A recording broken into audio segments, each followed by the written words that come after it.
오늘은 45주 하나님이 기뻐하시는 열매 맺는 삶에 대해서 함께 말씀을 나누겠습니다. 제가 가진 교재는 162쪽이고요. 162쪽부터 164쪽인데 먼저 164쪽으로 가겠습니다. 키포인트 봅니다. 하나님은 우리가 열매 맺기를 원하신다. 열매 맺는 삶이란 크리스천이 하나님과의 관계에서 성장하고 그 성장이 주변 사람들에게 긍정적인 영향을 미치며 하나님의 나라를 확장하는 데 기여하는 삶을 의미한다. 성경은 이러한 삶을 여러 가지 비유와 교훈을 통해 설명하고 있다. 여러분, 주님께서 우리에게 가장 원하시는 것이 딱 하나 있어요. 그것이 뭔지 아세요? 다름 아닌 열매 맺는 거예요. 여러분, 이것을 여러분들은 계속 다른 것으로 이렇게 오해하시면 안 돼요. 저와 여러분이 한 생애를 살아가면서 하나님이 그리고 저와 여러분에게 기대하는 것이 하나 있다면 그건 뭐냐면 구원받는 것은 당연한 거예요. 지금 구원받았기 때문에 예수님을 믿었기 때문에 오늘 이 자리에 함께 있는 거잖아요. 그러면 구원받는 것이 최종 목표가 아니에요. 구원받는 것은 시작이에요. 그래서 뭐라고 그래요? born again, 거듭남, 새로 태어났다는 거예요. 고린도후서 5장 17절에 보면 누구든지 그리스도 안에 있으면 새로운 피조물이라. 이전 것은 지나갔으니 보라 새 것이 되었도다. 이렇게 말씀하잖아요. 그런데 많은 사람들이 여기에만 머물려고 해요. 그런데 주님께서는 우리에게 뭐라고 말씀하시냐면 요한복음에서도 계속해서 주님이 말씀하시기를 열매 맺어라, 열매 맺어라. 이렇게 말씀하고 있습니다. 여러분, 우리 한국 사람들이 이런 속담이 있죠. 호랑이는 죽어서 가죽을 남기고 사람은 죽어서 이름을 남긴다. 이렇게 이야기를 합니다. 호랑이는 죽어서 가죽을 남기는 그처럼 사람은 죽어서 이름을 남긴다는 거예요. 그런데 전도서를 보면 사람은 절대로 이름을 남기지 못해요. 몇 사람, 특별히 이순신 장군이라든가 세종대왕이라든가 하여튼간 역사에 한 획을 그은 사람들은 이름이 남지만 여러분, 어제 죽은 사람들의 이름을 우리 다 기억하지 못해요. 다 잊어버리는 거예요. 그런데 호랑이는 죽어서 가죽을 남기고 사람은 죽어서 이름을 남긴다는 말은 다른 것이 아니라 열매를 남긴다는 거예요. 열매를 남겨야 돼요. 그리스도인의 최종 목표이자 하나님이 가장 기뻐하시는 건 뭐냐면 열매를 맺는 거예요. 그런데 우리가 이 열매 맺는 거에 대해서 굉장히 소홀하고 이것을 하나의 어떤 은유적인 표현으로 이해를 하는 거예요. 열매 맺어라. 성경에 9가지 열매가 있다. 사랑과 희락과 화평과 오래 참음과 자비와 양선과 충성과 온유와 절제가 있다. 이런 열매를 우리는 맺어야 한다. 이런 것을 하나의 어떤 미덕처럼 이야기를 하거든요. 그런데 그렇지 않습니다. 우리가 분명히 기억해야 할 것은 이것은 미덕이 아니고 하나의 현실적인 증거입니다. 예를 들어서 복숭아 나무를 심은 사람이 있어요. 근데 복숭아 나무를 심은 사람이 복숭아 나무에 기대하는 것은 뭐냐면 복숭아를 여는 것입니다. 살구나무를 심은 사람은 살구가 맺기를 원하는 거예요. 벼를 심은 사람은 벼의 열매를 얻기를 원하는 거예요. 공부를 하는 것은 공부의 열매를 얻어서 그 결과로 좋은 직장을 얻거나 또 자기가 원하는 곳에 취업하는 것입니다. 사람이 열심히 그렇게 반복해서 그렇게 운동을 하는 것은 최고의 운동선수가 돼서 최고의 연봉을 받고 대우를 받고 그 세계에서 1인자가 되기 위해서 그렇게 하는 거예요. 그것이 열매입니다. 이 세상에 열매 없는 삶이라는 것은요, 정말 거짓말입니다. 그래서 우리가 그리스도인들도 항상 생각해야 하는 것이 뭐냐면 나는 열매를 맺고 있는가 하는 생각을 하는 거예요. 주님은 우리에게 열매를 맺으라고 말씀하시거든요. 근데 그 열매를 하나의 은유적인 표현으로 하나의 비유로 이렇게 생각하고 그냥 퉁치고 넘어가는 경우가 있어요. 여러분, 절대 그게 아니에요. 열매 맺어야 돼요.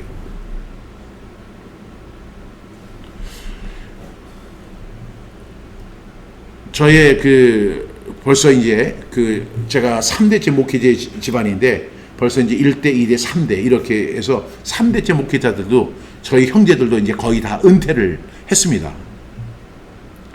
그런데 저희 할아버지가 세운 열매가 있어요. 그 열매가 뭐냐면 17교회를 개척하신 거예요. 그 당시에 한국 땅에 교회가 없을 때 길선주 선교사님을 통해서 신학을 배우고 그리고 17교회를 세우신 거예요. 그 17교회가 지금도 다 있어요. 우리 제 형제들, 사촌들은 다 이제 나이를 먹어가지고 65세 은퇴 이렇게 하다 보니까 다 은퇴해버렸어요. 우리는 은퇴합니다. 우리는 어떤 사역을 마무리 질 때가 있어요. 그런데 놀라운 사실은 우리 할아버지가 100여 년 전에 세웠던 그 교회들은 그 교회가 17교회가 지금도 남아서 역사하고 있는 거예요. 그래서 수많은 사람들이 그 교회를 통해서 예수를 믿고 그 교회를 통해서 또 목회자가 되고 또한 크리스찬이 되고 그 교회를 통해서 많은 사람들이 선교를 하고 선교지에 복음을 전하고 이런 일들이 벌어지는 거예요. 이게 뭐예요? 열매잖아요. 사람은 누구나 열매를 맺어야 돼요. 그러면 열매가 어떤 열매가 있을까요? 오늘 성경이 이야기하는 열매는 이런 것입니다. 첫 번째는 성장과 영향력. 이는 개인의 영적 성장뿐만 아니라 그 성장이 주변에 긍정적인 영향을 미치는 것을 상징하죠. 그러니까 이 열매는 이렇게도 표현합니다. 성장과 영향력. 두 번째는 하나님의 기업입니다. 자녀를 포함한 모든 인생의 열매는 하나님께로부터 온 선물이며 이를 통해 하나님의 축복과 사랑을 경험할 수 있다는 거죠.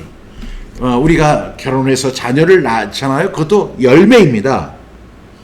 또한 제가 어떤 사람을 전도했어요. 그 사람이 예수를 믿게 됐어요. 그리고 그 사람이 구원받고 크리스찬이 돼서 그 사람이 살아갑니다. 그것이 저의 열매입니다. 세 번째로 지혜와 생명. 지혜로운 삶을 통해 다른 이들에게 생명을 전달하고 그들을 하나님께로 인도하는 것이 중요하다. 희생과 헌신. 자신을 희생하고 헌신하는 것을 통해 더 큰 열매를 맺을 수 있다. 하나의 밀이 땅에 떨어져 썩지 아니하면 하늘 그대로 있고 썩으면 많은 열매를 맺는다고 예수님 말씀하셨습니다. 복음의 전파, 복음을 전파하고 그것을 통해 영적인 열매를 맺는 것이 중요하다. 해피님 복음을 이렇게 이번에 우리 목사님이 필리핀 사역 현장으로 이렇게 가게 됐는데 그 결심을 한 지 일주일 만에 하나님께서 필리핀으로 불러주셨어요. 그래 갔는데 갈 때 뭘 가지고 갔느냐? 2개를 가지고 가는데 하나는 성경, 하나는 태필린 복음 핸드북을 가지고 왔습니다. 그것을 가지고 그분들에게 찾아간 거예요. 여러분 지금도 필리핀을 비롯해서 방글라데시 수많은 국가, 아프리카 국가에서 태필린 복음을 선포하잖아요. 이건 저의 열매입니다. 그래서 참 이런 것들이 이렇게 열매되어질 때 이것이 하나님께 영광 돌리는 결과를 얻게 된다는 것입니다.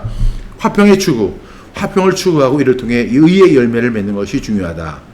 이렇듯 열매 맺는 삶은 하나님과의 깊은 관계, 지혜와 헌신, 복음의 전파, 화평의 추구를 통해서 이루어진다. 이러한 삶을 통해 크리스천은 하나님의 사랑과 은혜를 세상에 나타내고 하나님의 나라를 확장하는 데 기여하게 된다. 이렇게 이야기했어요. 중요한 사실은 이런 열매를 통해서 하나님의 나라를 확정하고 기여하게 되고 하나님의 사랑과 은혜를 세상에 널리 알리는 그런 결과를 얻게 되는데요. 그것이 뭐를 통해서 이루어져요? 나의 열매를 통해서 이루어진다는 사실입니다. 그래서 오늘은 그러한 관점에서 오늘 말씀을 대하도록 하겠습니다. 첫 번째 말씀 창세기 1장 12절 말씀입니다. 우리 함께 선포합니다. 창세기 1장 12절 말씀. 땅이 풀과 각기 종류대로 씨 맺는 채소와 각기 종류대로 씨 가진 열매 맺는 나무를 내니 하나님이 보시기에 좋아하더라. 창세기 1장 12절 말씀. 아멘 아멘. 창세기 1장 12절 말씀. 땅과 풀과 각기 종류대로 씨 맺는 채소와 각기 종류대로 씨 가진 열매 맺는 나무를 내니 하나님 보시기에 좋았더라. 창세기 1장 12절 말씀. 아멘 아멘.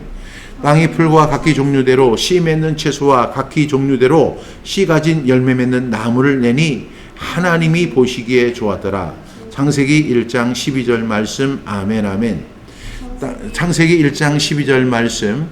땅이 풀과 각기 종류대로 씨 맺는 채소와 각기 종류대로 씨 가진 열매 맺는 나무를 내니 하나님이 보시기에 좋았더라. 창세기 1장 12절 말씀. 아멘 아멘. 눈을 감고 창세기 1장 12절 말씀. 땅이 풀과 각기 종류대로 씨 맺는 채소와 각기 종류대로 씨 가진 열매 맺는 나무를 내니 하나님이 보시기에 좋았더라. 창세기 1장 12절 말씀. 아멘, 아멘. 여러분, 이 말씀은 굉장히 중요한 말씀이에요. 여러분, 하나님이 땅이 풀과 각기 종류대로 씨 맺는 채소와 각기 종류대로 씨 가진 열매 맺는 나무를 내니 하나님 보시기에 좋았더라. 여러분, 이것이 무엇을 배격하는 말이에요? 진화론을 배격하는 것입니다. 진화론은 하나에서 시작하는 거예요. 그래서 이것이 변천되고 진화되어서 오늘의 생명체가 되었다라고 이야기하는 거예요. 그런 면에서 원숭이가 우리의 조상이라는 거예요. 그러면 그렇게 획일적으로 이루어져서 인간들이 형성이 됐다고 하는 것이 진화론이라고 한다면, 하나님의 창조론은 처음부터 목적이 있는 거예요. 하나님께서 각기 종류대로, 그러니까 세상에 수많은 풀이 있고 수많은 나무가 있고 수많은 열매 맺는 씨앗이 있고, 여러분, 그런 것들을 하나님이 처음부터 맺게 하셨어요. 만드셨어요. 씨 가진 열매 맺는 나무를 내셨어요. 그리고 하나님이 보시기에 뭐라고 하세요?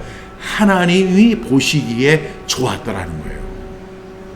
여러분, 하나님께서 각기 종류대로 씨 맺는 채소와 각기 종류대로 씨 가진 열매 맺는 나무를 내셨는데, 그들에게 기대하는 것이 뭐냐? 열매예요.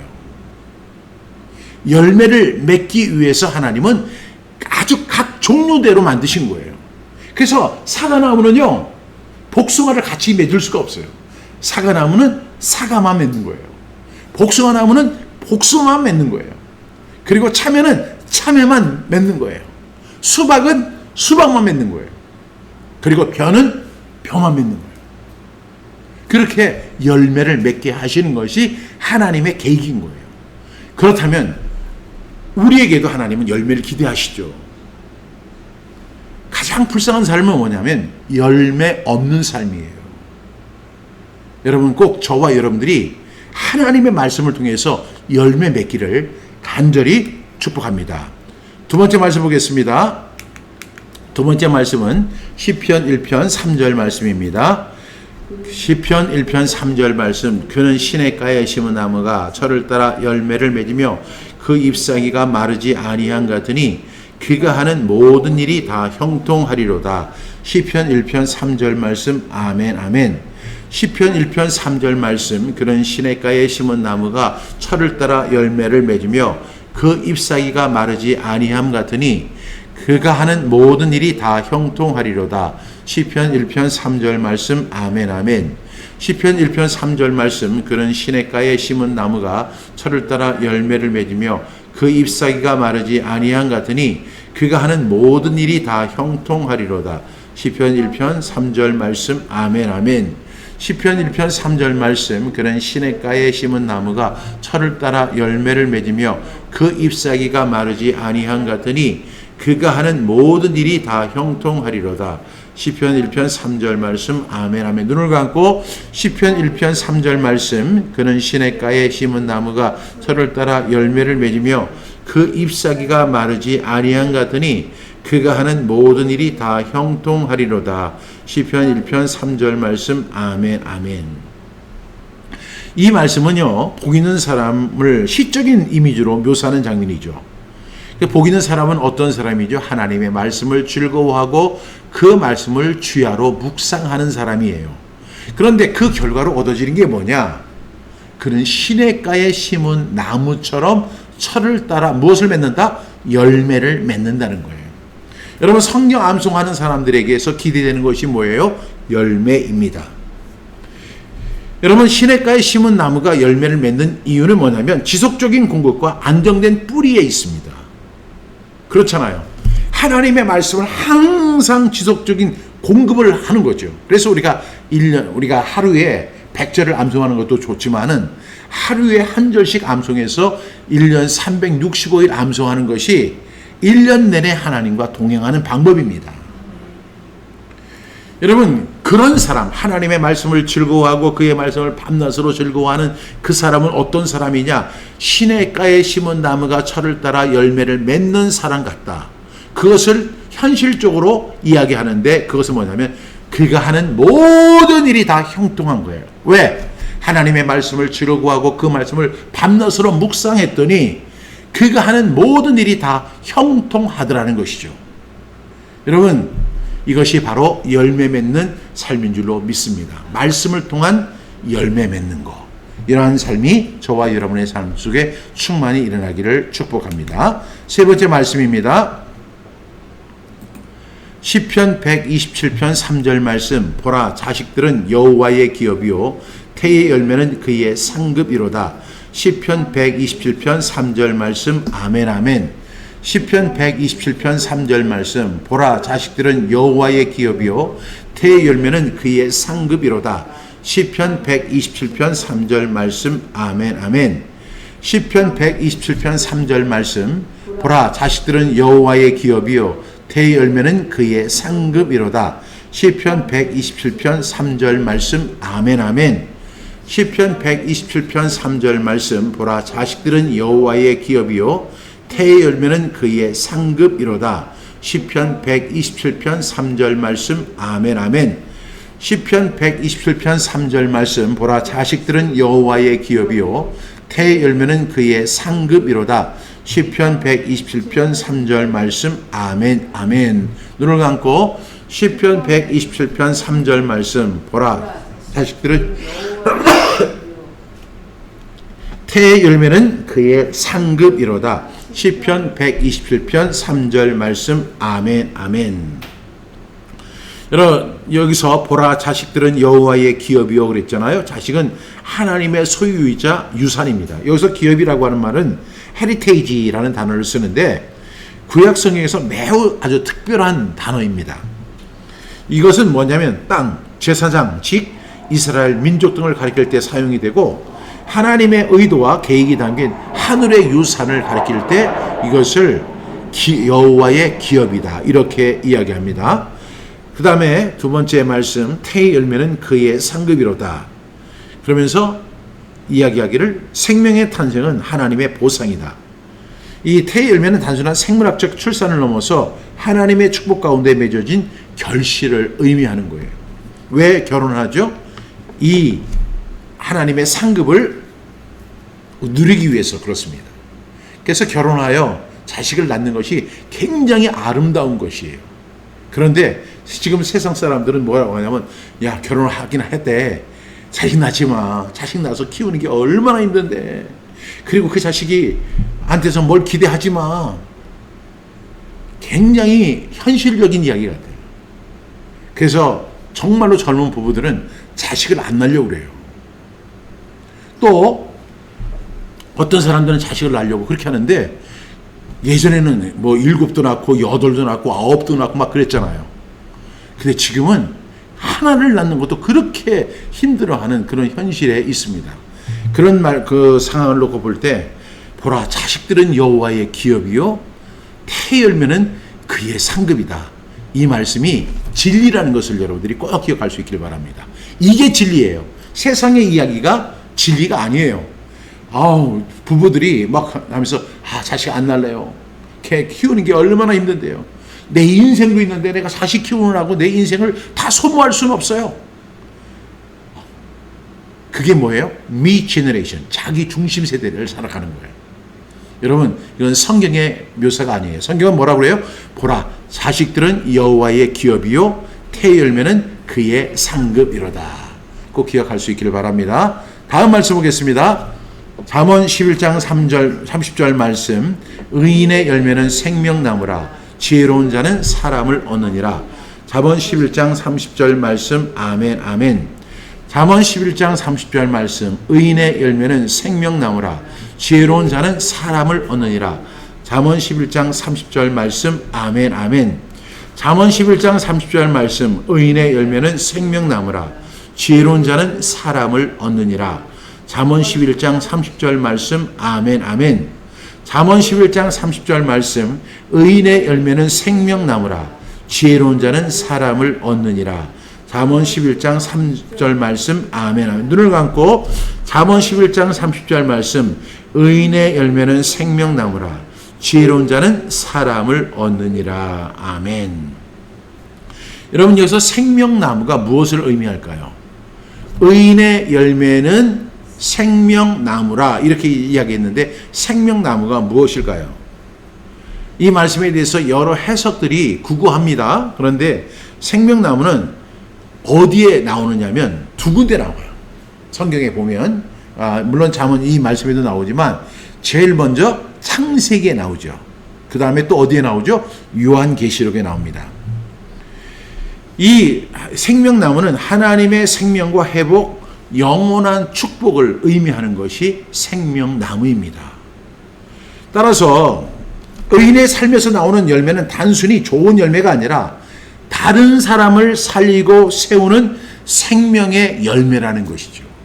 그러니까 의인의 열매, 저와 여러분의 열매는 무엇이 되어야 되냐? 생명나무가 되어야 되는 거예요. 이 생명나무는 뭐라고 했죠?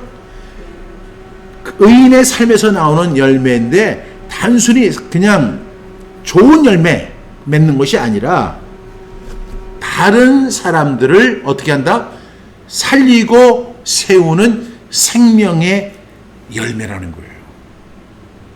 여러분, 이것은 저와 여러분이 반드시 감당해야 할 줄로 믿습니다. 제가 요즘에 하나님 앞에 기도하면서 하나님, 이제 우리 성경암송학교 PRS 센터가 이렇게 설립이 되고 잘 건립이 된다면 하나님 제 소원이 하나 있습니다. 그 소원이 뭐냐면 복음을 전하는 거예요.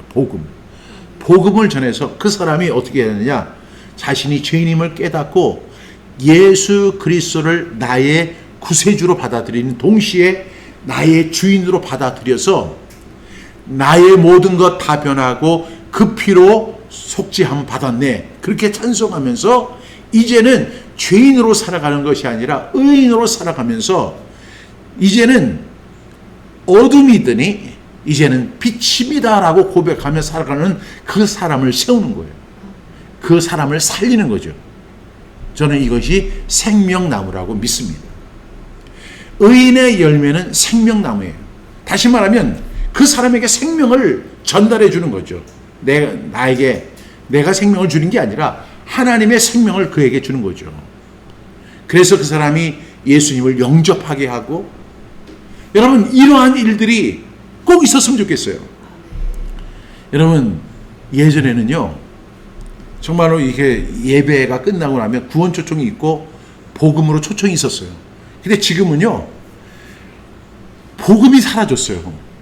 이러한 세대에 의인의 열매는 생명나무라. 그러면서 뭐래요? 지혜로운 사람은 뭘 얻어요? 사람을 얻는 거예요. 그래서 사람을 옳은 대로 인도하는 자는 하늘의 스타가 될 줄로 믿습니다.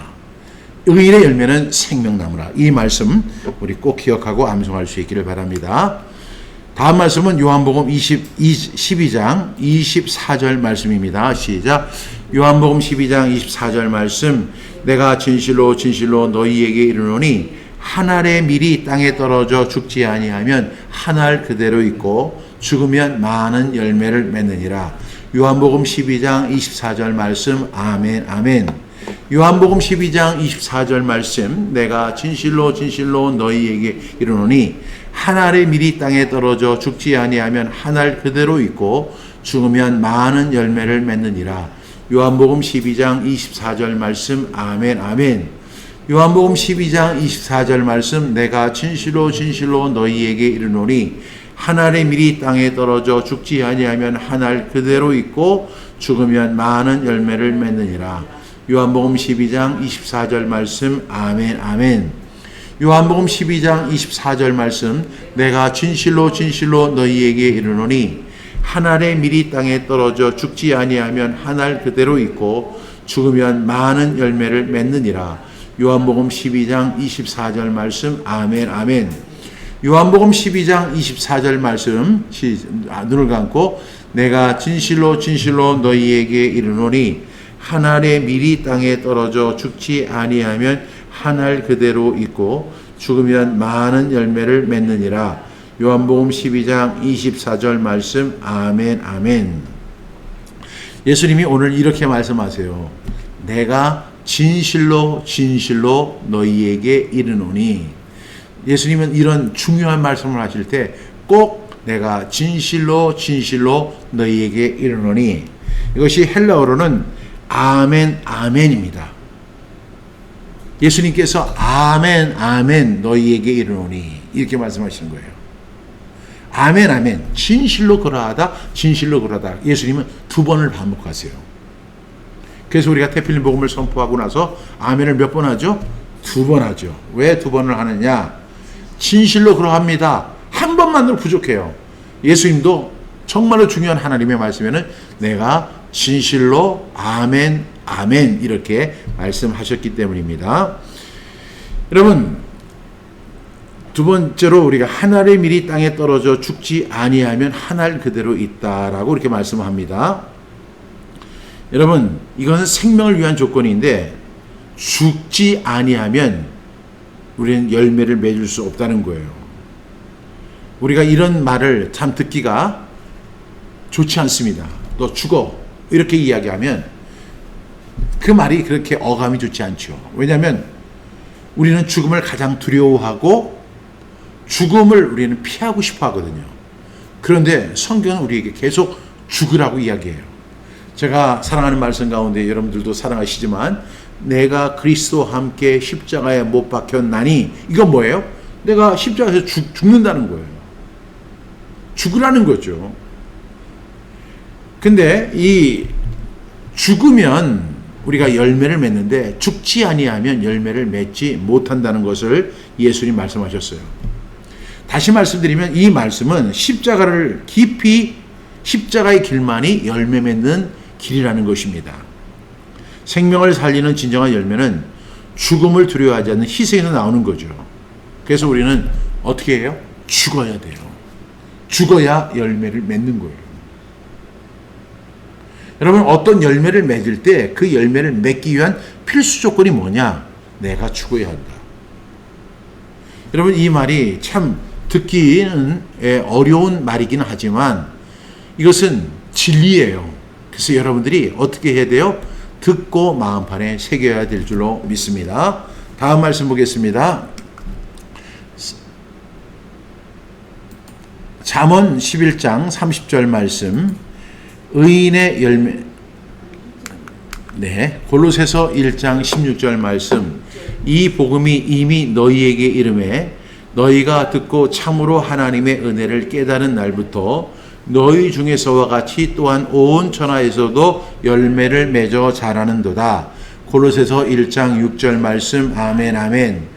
골로새서 1장 6절 말씀. 이 복음이 이미 너희에게 이르매 너희가 듣고 참으로 하나님의 은혜를 깨달은 날부터 너희 중에서와 같이 또한 온 천하에서도 열매를 맺어 자라는도다. 골로새서 1장 6절 말씀. 아멘 아멘.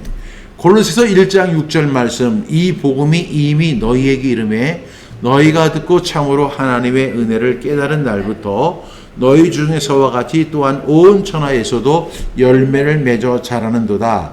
골로새서 1장 6절 말씀. 아멘 아멘. 우리 눈을 감고 골로새서 1장 6절 말씀. 이 복음이 이미 너희에게 이르매 너희가 듣고 참으로 하나님의 은혜를 깨달은 날부터 너희 중에서와 같이 또한 온 천하에서도 열매를 맺어 자라는도다. 골로새서 1장 6절 말씀. 아멘 아멘. 사도 바울이 이 복음이 이제 골로새 성도들에게 도달했다는 것을 이야기합니다. 복음은 전해지고 들려지고 믿어지는 과정에서 그 당시에 이방 도시였던 골로새에도 도달을 했어요. 그런데 그것은 뭐냐면 복음의 보편성을 가지고 이야기하는 거예요. 이 복음의 보편성과 확산력은 굉장합니다. 이 대한민국에도 지금 복음이 어떻게 되어 있어요? 보편성과 확산력을 가지고 지금 증거되어 있습니다. 그런데 언제부터 우리가 열매를 맺느냐? 너희가 듣고 참으로 하나님의 은혜를 깨달은 날부터입니다. 복음은 단순히 귀로 듣는 지식이 아니라 마음으로부터 하나님의 은혜를 참으로 깨닫는 거예요. 이 깨달음은 단순한 정보가 아니라 삶을 바꾸는 인식이고 신앙의 시작입니다. 듣는 것과 깨닫는 것은 다르죠. 바울은 골로새 성도들에게 뭐라고 이야기해요? 깨달았다 이렇게 이야기해요. 여러분, 교회를 오래 다녀도 복음을 깨닫지 못하는 사람들이 굉장히 많습니다. 그걸 어떻게 아냐고요? 그들의 열매로 그들을 알지니 그랬어요.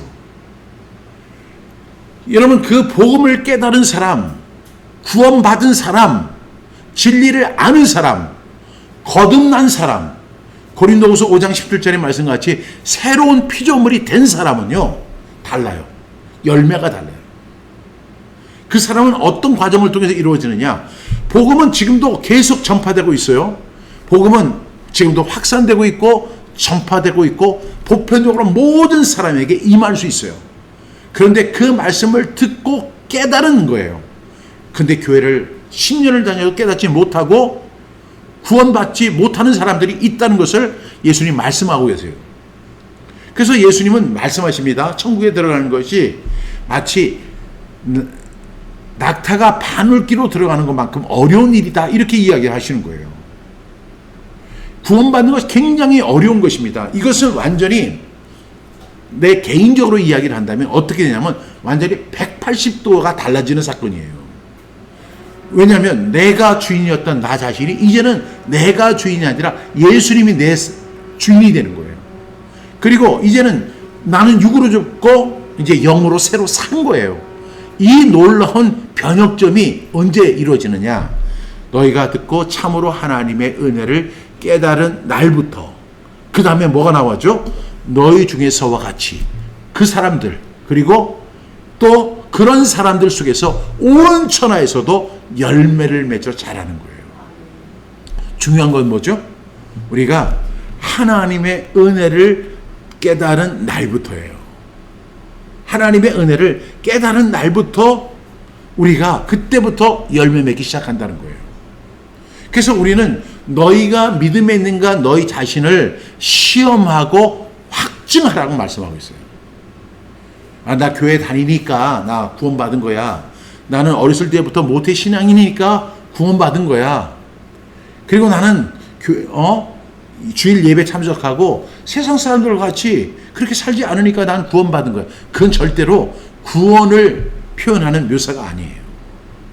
그 뭐냐면 하나님의 은혜를 깨달은 날부터 뭘 어떻게 해서 듣고 참으로 하나님의 은혜를 깨달은 날부터 그때 새로운 피조물이 되고 그때부터 열매를 맺기 시작한다고 우리 바울은 골로새 성도들을 향해서 말씀하고 있습니다. 다음 말씀 보겠습니다. 야고보서 3장 18절 말씀. 화평하게 하는 자들은 화평으로 심어 의의 열매를 거두느니라. 야고보서 3장 18절 말씀. 아멘 아멘. 야고보서 3장 18절 말씀. 화평하게 하는 자들은 화평으로 심어 의의 열매를 거두느니라. 야고보서 3장 18절 말씀. 아멘 아멘. 야고보서 3장 18절 말씀. 화평하게 하는 자들은 화평으로 심어 의의 열매를 거두느니라. 야고보서 3장 18절 말씀. 아멘 아멘. 야고보서 3장 18절 말씀. 화평하게 하는 자들은 화평으로 심어 의의 열매를 거두느니라. 야고보서 3장 18절 말씀. 아멘 아멘. 눈을 감고 야고보서 3장 18절 말씀. 화평하게 하는 자들은 화평으로 심어 의의 열매를 거두느니라. 야고보서 3장 18절 말씀. 아멘 아멘. 여러분, 이 화평하게 하는 사람들, 영어로 이야기하면 피스메이커예요. 이 사람은 화평하게 하는 자는 복이 있나니 하나님을 볼 것이요, 이렇게 이야기했어요. 화평하게 하는 사람은 하나님을 보게 됩니다. 그런데 그것은 하나님과의 관계예요. 그런데 우리가 또 세상 속에서 수평적으로 이 화평하게 할 때 어떤 결과를 심냐면 우리는 화평을 심게 되는 거죠. 이것은 씨를 뿌리는 비유처럼 화평을 추구하는 방법으로 화평을 갖다가 심는 거예요. 그랬더니 화평하는 자는 화평으로 심었더니 뭘 거두더라? 의의 열매를 거두게 된다는 거예요. 그 결과가 뭐냐면 의의 열매입니다. 의는 단순한 도덕적인 행위가 아니라 하나님과의 올바른 관계에서 비롯된 삶을 말하는 거죠. 즉 결국 화평을 위해 힘쓴 자는 하나님 앞에서 정직하고 바른 열매, 곧 사람을 살리고 공동체를 세우는 열매를 맺게 된다는 것입니다. 여러분, 우리는 이것을 통해서 어떤 교훈을 얻을 수 있을까요? 화평하게 하는 자들은 화평으로 심어 의의 열매를 거둔다. 이 말씀은요, 우리가 무엇을 위해 싸우고 있는가를 되묻게 하는 거죠. 저와 여러분 지금 뭔가 열심히 싸우고 있잖아요. 열심히 달려가고 있잖아요. 여러분, 거리에 나가보면 차들이 쉴 새 없이 달려가요. 이쪽으로 가고 저쪽으로 가고 수없이 많은 사람들이 자기의 일들을 위해서 달려가고 있잖아요. 그런데 우리는 무엇을 위해 싸우고 있고 무엇을 위해서 달려가고 있는가 하는 질문을 하게 됩니다. 그것이 뭐죠? 참된 의미는 다툼에서 나오는 게 아니라 화평 가운데 맺어지는 것이고요. 말과 행동에서 화평을 실천하는 사람들이 하나님 나라의 일꾼이고 그들을 통해서 의의 열매를 맺게 된다는 것입니다. 의의 열매. 우리는 하나님 나라의 일꾼으로 의의 열매를 맺게 되는 거죠. 우리가 그렇게 하기 위해서는 뭐죠? 말과 행동에서 화평을 실천하는 거예요. 참 말은 너무 쉽죠. 근데 저는 그렇게 생각하지는 않습니다. 그런데 사람은 말을 너무 쉽게 하잖아요. 근데 그 말을 쉽게 할 때 그 말이 유익한 말인지 유익하지 못한 말인지 생각 안 하고 말하는 경우가 되게 많아요. 또 우리는 말을 너무 쉽게 하는데 그 말이 저 사람을 기분 좋게 하는 말인지 저 사람을 가지고 완전히 좌절에 빠지게 하는 말인지 생각지 않고 이야기합니다. 제가 건강을 위해서 매일 체육관에 가서 이렇게 운동을 하는데 그 작은 공동체 안에서도요, 얼마나 많은 말이 오가는지 몰라요. 근데 그 말의 대부분이 화평을 위한 말이 아니에요. 화평을 위한 행동이 아니에요. 그래서 어떤 사람을 비난하고 정죄하고 그 사람을 갖다가 어떻게 사람이 저럴 수가 있어? 그리고 그 사람을 인간 이하로 취급하고 그런 일들이 있을까요? 없을까요? 많아요. 아니, 자기 건강하자고 지금 지금 열심히 하는 사람이 자기 유익을 위해서 가는 사람이 다른 사람의 유익을 위해서도 자기가 좀 좋은 말을 하고 좋은 행동을 하면 얼마나 좋겠어요. 그런데 자기 건강을 위해서 자기 유익을 위해서 그렇게 하는 사람들이 누구는 어떻대, 누구는 뭐가 잘못됐대, 그리고 그 사람은 이번에 다시 회복이 어렵대. 하여튼간 나쁜 말은 그 사우나실에서 다 이루어지더라고요.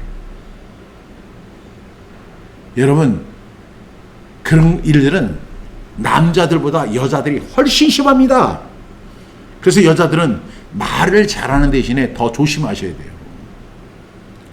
남자들은 체면 때문에 그런 말을 잘 안 하는데 여자들은 아주 대놓고 이야기합니다. 아주 누가 어떻대, 그 자식들이 어떻대 하고 비난하고 죽이고 멸망시키려고 아주 작정한 아주 독이 바짝 선 독사들 같은 그런 모습들을 할 때가 많아요. 그런데 우리 크리스천들 어떻게 해야 돼요? 화평하게 하는 자들은 화평으로 심어 의의 열매를 거두는 저와 여러분 되기를 바랍니다. 이것이 하나님 기뻐하시는 삶이에요. 화평케 하는 자는 복이 있다라고 말씀하시는 거예요. 주님은 이 세상에 무엇으로 오셨냐면 화평케 하러 오셨어요. 하나님과 우리 사이가 원수되어 있었는데 그 원수된 것을 화평케 하시고 화평하게 하는 직을 우리에게 맡겨주신 거예요. 그래서 서로 화목하라, 화평하라 주님이 우리에게 명령해 주신 거예요.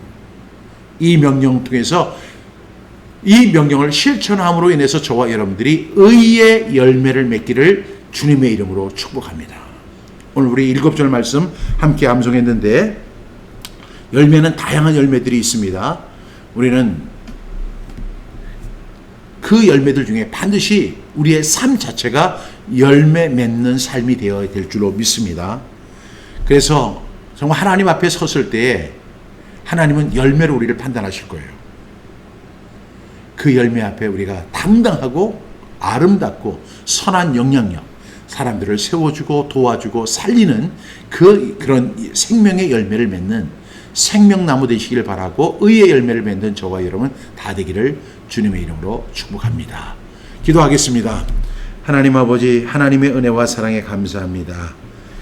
내 자신을 돌아보고 나는 어떤 열매를 맺는 사람인가 우리 질문하게 하시고, 또한 우리의 열매를 점검하고 그 열매 앞에 하나님 앞에 회개하고 자복하고 통회하면서 다시 한번 하나님이 우리에게 주신 그 사명을 회복하는 우리 모두 되게 하여 주옵소서. 의의 열매 맺게 하여 주시고 생명나무 되는 그런 결과를 얻을 수 있도록 주님 도와주시옵소서. 감사하고 예수님의 이름으로 기도드립니다. 아멘.